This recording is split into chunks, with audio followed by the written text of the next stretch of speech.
So what is Winterdog? Well, it is short for Vernacular Architecture Documentation. It is an initiative started by Professor Sujit Sanawai, Professor Tuk, or nickname, from Thailand, and Malku Mattia from Finland in 2004 during a conference in Japan. But our Malaysian chapter started in 2017. Now, Winterdog is a methodology to document vernacular architecture using very basic techniques and materials to produce a very high quality measured drawing, that could be easily understood by everyone and not just designers or architects. The emphasis, of course, is to collect data and information on site with accuracy. And it is then expected that the result of all these field measured drawings will inspire building owners as well as people in the community to realize the value of their property as perceived by us outsiders, so that they, the community and the building owner, will cooperate in conserving their heritage. The method is simple, and Winterdog is formatted into a 2-week camp, and participants are all volunteers.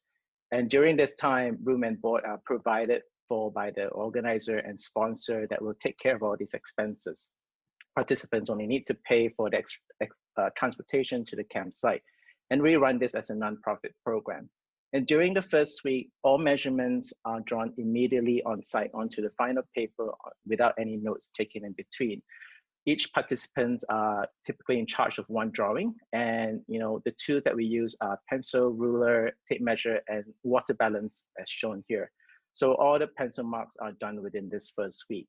And during this first week, participants would draw anywhere on site, on the ground, wherever. What you see here is on the fridge. And sometimes you get to make friends and socialize when you're drawing. This one was a wet market that we were documenting in Malaysia. And during the second week, all drawings are then inked in an enclosed space. So this is the time where we need the focus and to render to produce all these high quality drawings.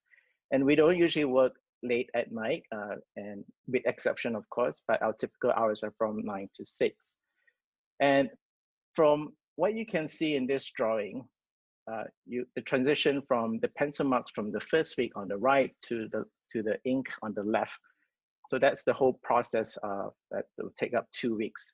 And the tools that we use are a 0.1 sort of technical pen, and we would have plates for finishing and any mistakes that we need to correct.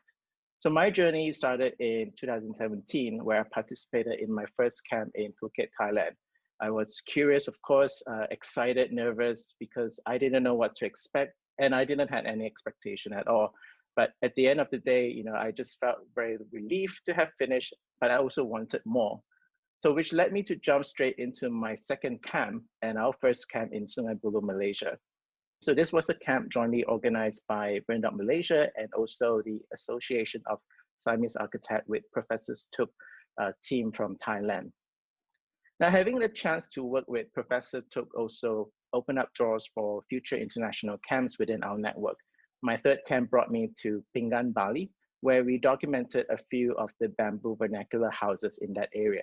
And this camp was a collaboration with the University of South Australia and Udayana University in Bali. So after that camp, I immediately flew to Bangkok for my fourth camp with a 2 days layover in Malaysia. So you can kind of see the addiction that I had building up after my third camp. So in Bangkok, we documented this old custom house with a group of students from Rangsit University. It is a dilapidated building that the owner is looking to restore. So we don't usually document abandoned building, but because we wanted the owner and the community to cooperate in conservation, such as the case when we were documenting this old shop house in Kluang, Johor, which used to be a residential clinic. So even though with the new owner, there were still traces of memories from the previous. Memories of spaces are important in all our drawings. In Winterdog, we draw what we see during the time of record, whether it's a broken door or uneven surfaces. So these scars bring back memories to the community and the people. I mean, this one particular in Monte Brandone in Italy, the residents could immediately identify the character of the walls and where it was located. And even here for this, the cowbell that is hanging on the door, I could easily remove it, but I decided not to because I felt that whoever left it there intentionally or unintentionally, there was a moment of importance. So this was my second camp in Bali. And in 2019, I participated in my 8th camp in Pingyao, China. This was in conjunction with a conference in China with CF, and they were the first time hosting this camp as well. The ancient city of Pingyao is a beautiful sort of preserved Han Chinese city, and what we documented here is a traditional courtyard house.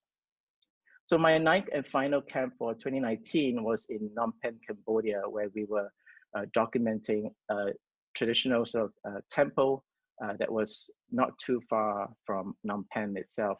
So inside this temple has amazing sort of murals as well.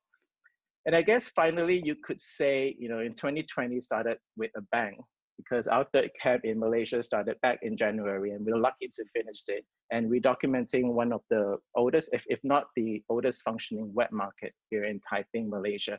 So this was also our first time collaborating with the UCSI University students. So why join all this camp? You know, like, so for me, I took them as an opportunity to travel, of course, but also to learn and understand the different culture, the community, the architecture, and the settings that each camp was held in.